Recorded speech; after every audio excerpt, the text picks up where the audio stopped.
Welcome to the Classical Liberal Arts Academy. This lecture is intended for young students enrolled in the Academy's elementary grammar course.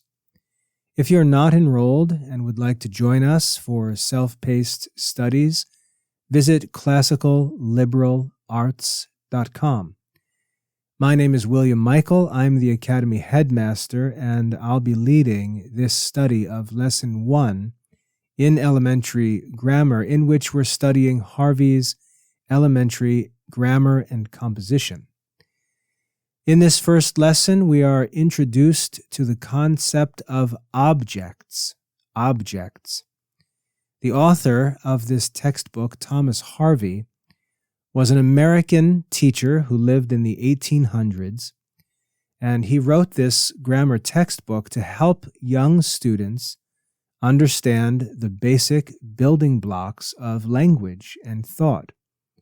This textbook was written to teach children how language works by starting with the most fundamental concepts about how we know things and how we express our thoughts about these things.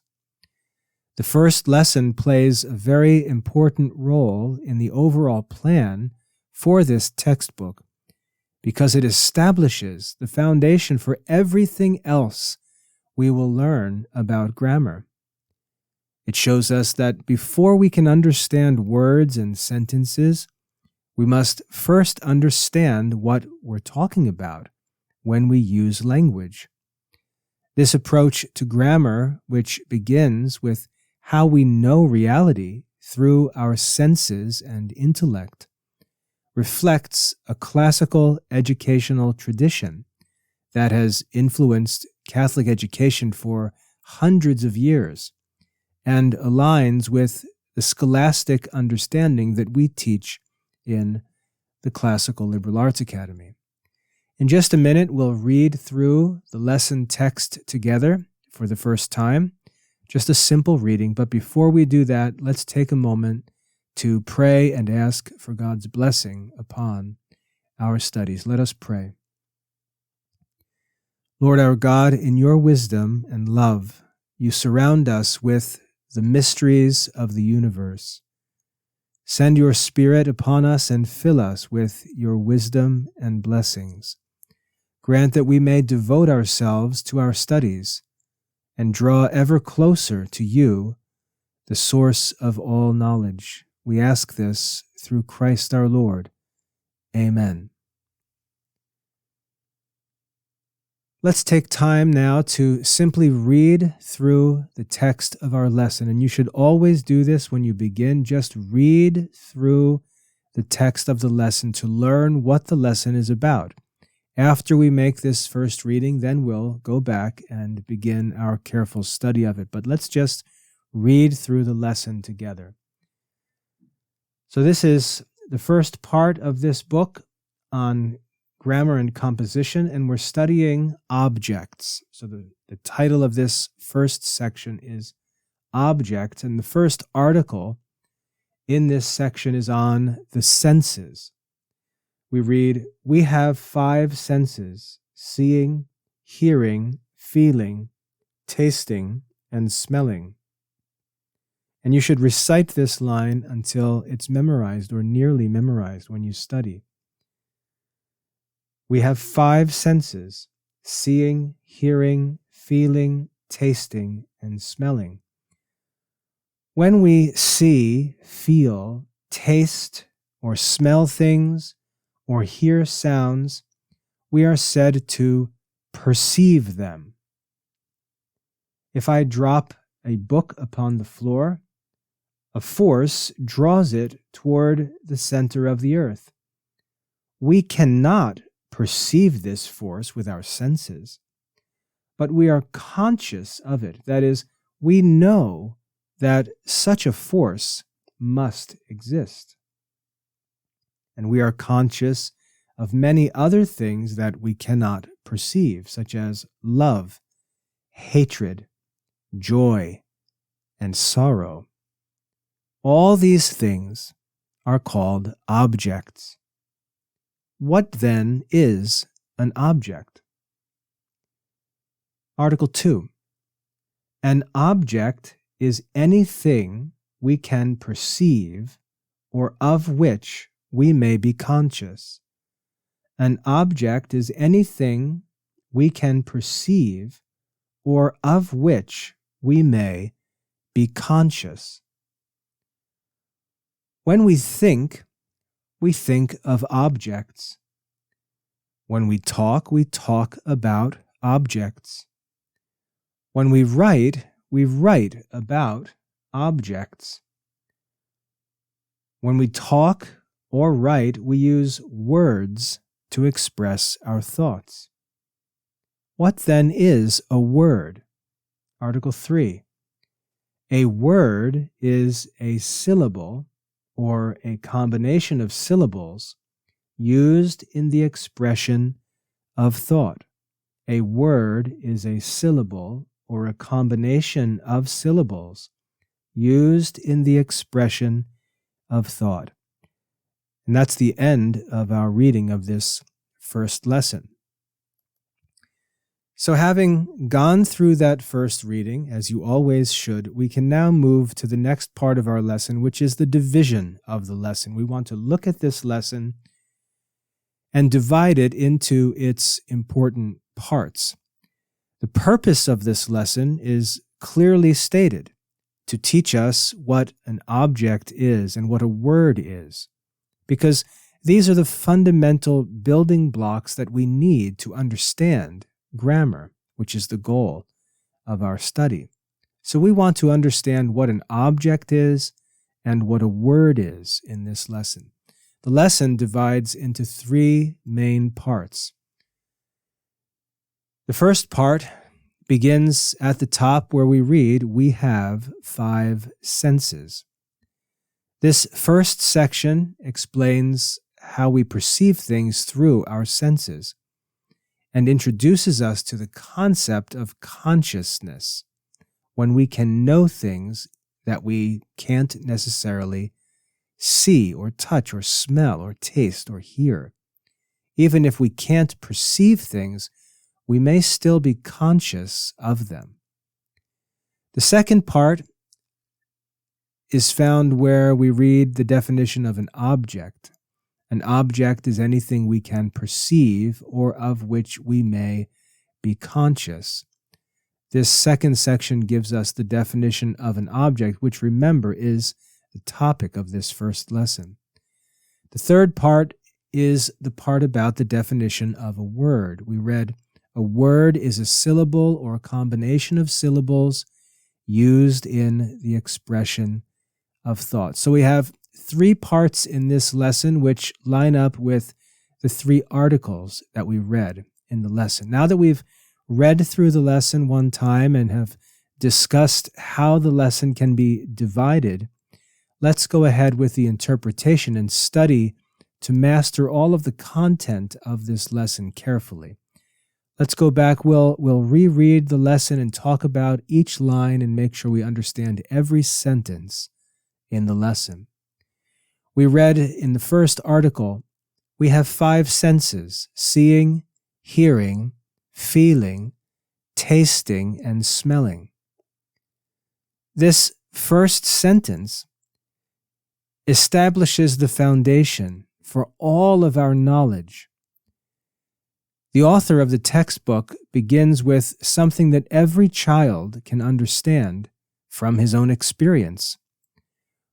We all use our 5 senses every day. Even the youngest children are always using their senses. Our 5 senses are like doorways through which information can come into our minds, through which we come to know the world around us. We can look and see with our eyes and see a red apple. We can hear a bird singing. We can feel the warmth of the sunshine. We can taste something sweet. We can smell food cooking. We're always using our senses to gather information about reality all around us. Aristotle, a famous ancient philosopher who you're going to learn a lot about in the Classical Liberal Arts Academy, said that nothing is in our minds which was not first in the senses. Nothing is in our minds which was not first in the senses.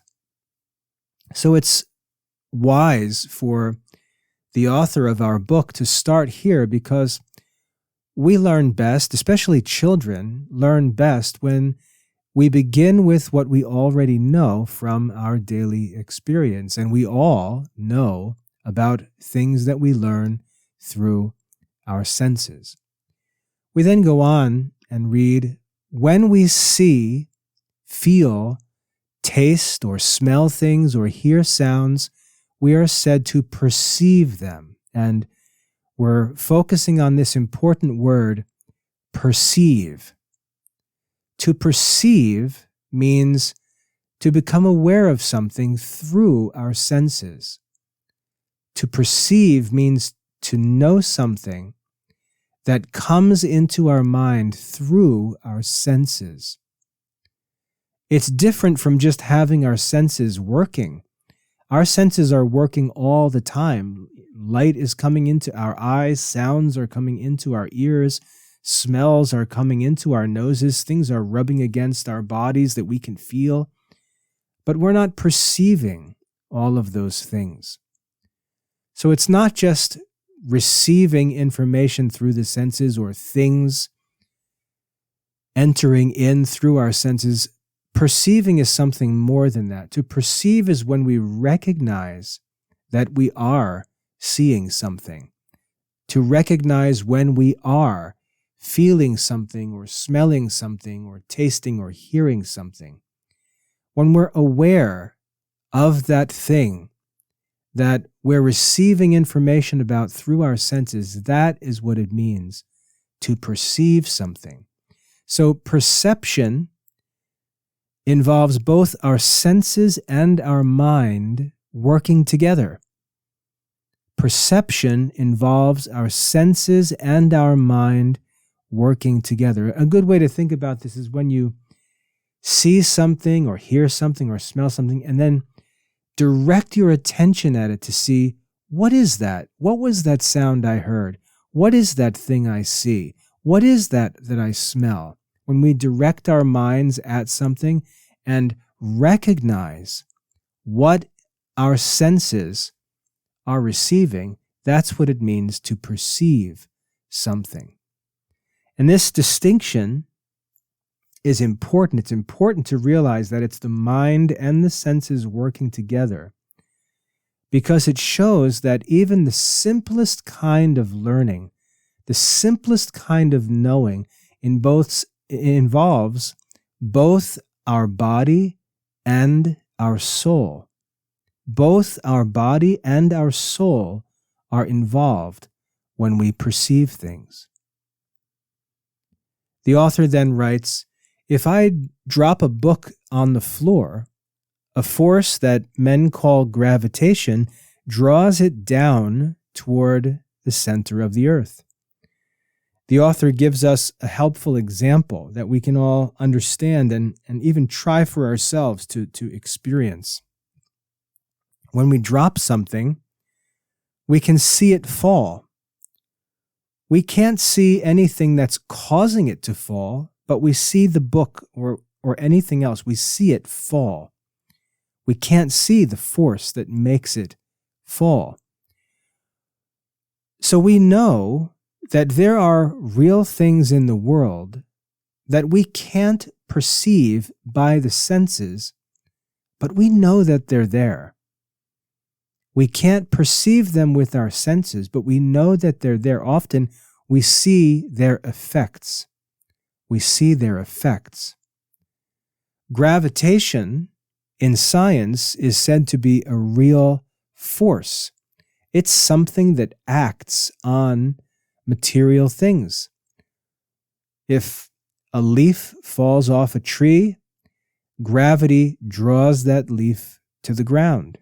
If We let go of a book, as we mentioned in the lesson. Gravity draws that book down towards the center of the earth. So gravitation is a force that acts on material things, but we can't see it. We can't hear gravity, we can't touch it, we can't taste it, we can't smell it, and yet we know that it exists. We can see its effects. So what do we call knowledge that doesn't come from our senses, when we know something that we don't actually perceive? The lesson tells us we cannot perceive this force, but we are conscious of it. We are conscious of it. We know such a force must exist. So the important word here is conscious. To be conscious of something. To know something without perceiving it is to be conscious of it. So this sentence introduces the important concept of consciousness. Consciousness. And don't get that confused with the word conscience. Consciousness and conscience are two different words. Conscience means our moral judgment. We talk about that in theology class. But here we're talking about consciousness. That means knowing something without perceiving it. So consciousness is different from perception. Perception uses our senses to know material things directly. Consciousness is the activity of our mind by which we understand things that we cannot sense directly. So when we're conscious of something, we know that it exists, even though we can't perceive it with our senses. This shows that we have two different ways of knowing things. We can know things through our senses, that's perception, but we can also know things through our intellect, that's consciousness. So again, this shows that we have two ways of knowing things. We can know things through our senses, by perception, and we can know things through our intellect, by consciousness. Next in our lesson, we read that we are conscious of many things that we cannot perceive, such as love, hatred, joy, and sorrow. So the author gives us some examples to think about here. Love, hatred, joy, and sorrow. These things are real. They truly exist. But they're not material things that we can see or touch or perceive. They're realities, but they're not material realities. We can't perceive them. We know them through our inner experience, through the ability that our mind has to understand things that we can't perceive. A child knows what love feels like. They know what love looks like. But love itself is not something that you can put in a box and point at with your finger, not something you see directly. And so this teaches us that reality, the reality in which we live, includes both material things which we perceive and immaterial things which we cannot perceive but are conscious of. Two different kinds of things: material things, which we can perceive, and immaterial things, which we are conscious of but cannot perceive. And then the textbook author tells us all these things are called objects. All these things are called objects. So this sentence here gives us the key to the entire lesson. Whether we know something through perception or through consciousness, the thing that we know is called an object. An object is anything that we know. It's pretty simple. Anything that we know is called an object. This doesn't mean that everything is a physical object like a ball or a book. When we study grammar, the word object means anything that can be known. Anything that can be known is an object. So a tree is an object because we can see it. But the number 7 is also an object. The feeling of happiness is also an object. They're all objects because they're things that our minds can think about, things that we can know, some by perception and some we're just conscious of. The author then asks, what then is an object? And gives us this clear definition. He says, an object is anything we can perceive or of which we may be conscious. An object is anything we can perceive or of which we may be conscious. And this definition here captures everything that we have learned. Everything we've been talking about is found here in this great definition. An object is anything we can perceive or of which we may be conscious. And remember, an object is not just some physical thing. It's anything that our mind can know, whether through our senses or by our intellect. In that definition, it's important to see the word or in the middle.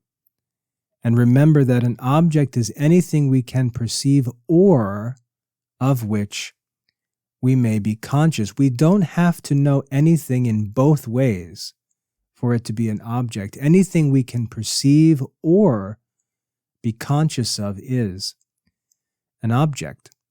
The author goes on and says, when we think of objects. When we talk of objects. And when we write about objects. So you see that objects. When we think about objects. When we talk, we're talking about objects. When we write, we're writing about objects. And objects are things that we can perceive or be conscious of. So that sentence there shows us why understanding objects is so important for grammar. All of the work that we do with our minds, thinking, talking, writing, all of it involves objects. There must always be some object that our mind is focused on. This helps us to understand that language exists to help us express our thoughts about the objects we know. Language allows us to express our thoughts. That leads us to the next sentence we read, which says, when we talk or write, we use words to express our thoughts. Notice that we've learned about 3 different things. This is important. We've learned about objects. We've learned about our thoughts about objects. And we're now learning about words. So there's 3 things: objects, our thoughts about objects, and words, which express our thoughts. This shows that there's a logical order here. First, we know objects. Then we think about those objects. And then we use words to share our thoughts about those objects with others, and we make them conscious of the objects. But we learn that when we talk or write, we use words to express our thoughts. What then is a word? The author says a word is a syllable or a combination of syllables used in the expression of thought. What is a word? A word is a syllable or a combination of syllables used in the expression of thought. So this definition that we're given here tells us that words are made up of syllables, which are sounds, spoken sounds. And the purpose of words is to express thought. So words aren't just random sounds that we make, they're meaningful sounds. They're sounds that carry our thoughts from our mind to another person's mind. Think about that. Words are meaningful sounds that carry our thoughts from our mind to another person's mind. Isn't that amazing to think about? We can share our thoughts. Thoughts in our minds, we can share them with others by using words. So this definition teaches us that words exist for expressing thought, which means that to use words well, we first have to think clearly about the objects that we want to discuss. Sometimes you'll hear students complain that they're not good at speaking or they're not good at writing. Usually this is because they don't think clearly first about the things that they want to talk about or write about. So this lesson helps us to prepare for all of our future grammar study by showing us that language serves the purpose of expressing our knowledge about reality, our knowledge of material things and of immaterial things, of things that we perceive and of things that we are conscious of.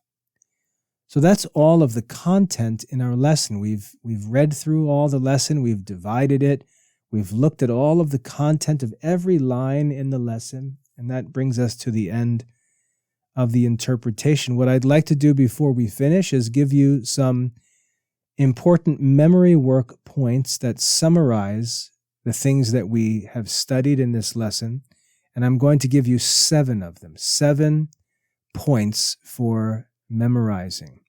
And here they are. Number 1, we have 5 senses: seeing, hearing, feeling, tasting, and smelling.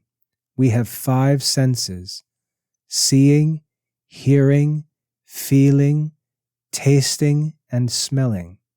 Number 2, when we use our senses to know things, we perceive them. When we use our senses to know things, we perceive them. Number 3, when we use our mind to know things we cannot sense, we are conscious of them.